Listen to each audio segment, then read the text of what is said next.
autrice semi-professionnelle et professeure des écoles. Je vous retrouve aujourd'hui pour une nouvelle vidéo pour parler justement du fait de réussir à écrire quand on a un autre métier. Pour ma part, je sais depuis l'âge de 11 ans que je veux être écrivaine. Mais on m'a toujours répété qu'il fallait que je trouve un vrai métier, sous-entendu un métier qui rapporte des sous. Parce que pour moi, être écrivaine, au vu des heures de boulot que ça demande, c'est un vrai métier. C'est ainsi que je me suis lancée dans de longues études. Je suis allée jusqu'en master et puis j'ai ensuite passé le concours de professeur des écoles. Tant que j'ai été étudiante, ça allait.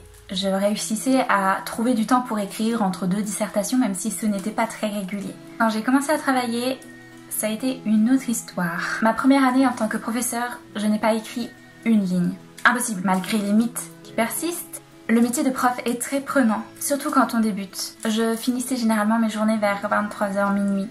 Et une grande partie de mes vacances était employée à rattraper mes heures de sommeil perdues et à préparer mes cours pour la rentrée. Au mois de juillet, à la fin de cette première année, j'étais complètement lessivée et je me suis dit, plus jamais ça. Il fallait que je trouve absolument le moyen de réintégrer l'écriture dans ma vie. C'était vital, sinon je démissionnais quoi.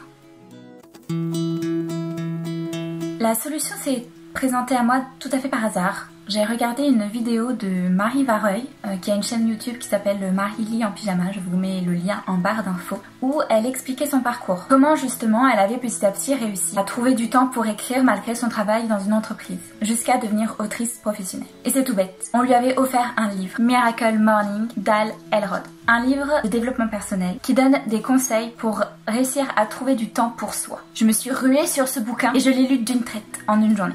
Ça a été la révélation. Je ne peux que vous conseiller de le lire. C'est vraiment un livre qui fait du bien.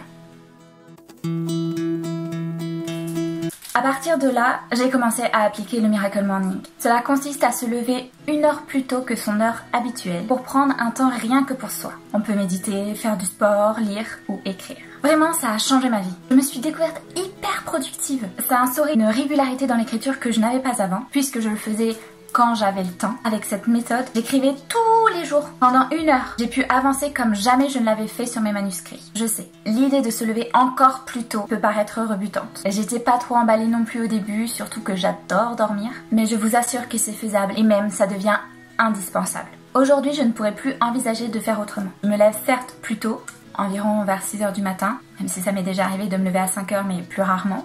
Mais je débute directement parce que je préfère faire, par ma passion, par ce qui me fait vibrer. Ça donne la patate pour la journée, je vous jure. J'arrive à l'école, j'ai déjà été hyper productive, je suis parfaitement réveillée, pleine d'entrain. Je n'ai plus à me préoccuper de l'écriture, c'est déjà fait. Je peux être pleinement avec mes élèves. Plus d'angoisse du type est-ce que je vais réussir à trouver le temps d'écrire ce soir? Je suis donc moins irritable, plus à l'écoute, plus patiente, plus épanouie. Il s'agit bien sûr de mon expérience personnelle, je le rappelle. J'entends bien que certaines personnes n'ont pas forcément la possibilité d'appliquer le Miracle Morning. Les personnes qui travaillent de nuit par exemple, ou les personnes qui ont une famille, des enfants à amener à l'école, ce genre de choses. Réussir à écrire malgré le travail et le quotidien, c'est un état d'esprit en fait. Si l'écriture est vraiment primordiale pour vous, ça ne doit pas être la chose qui saute systématiquement de l'emploi du temps. Il faut que vous lui accordiez une vraie plage horaire, une vraie place, un créneau aussi important et immuable que le déjeuner ou l'heure de la douche. Moi j'ai choisi le matin car après la classe je suis souvent trop fatiguée pour me concentrer et j'ai souvent pas mal de choses à préparer pour le lendemain comme les photocopies, le matériel, etc.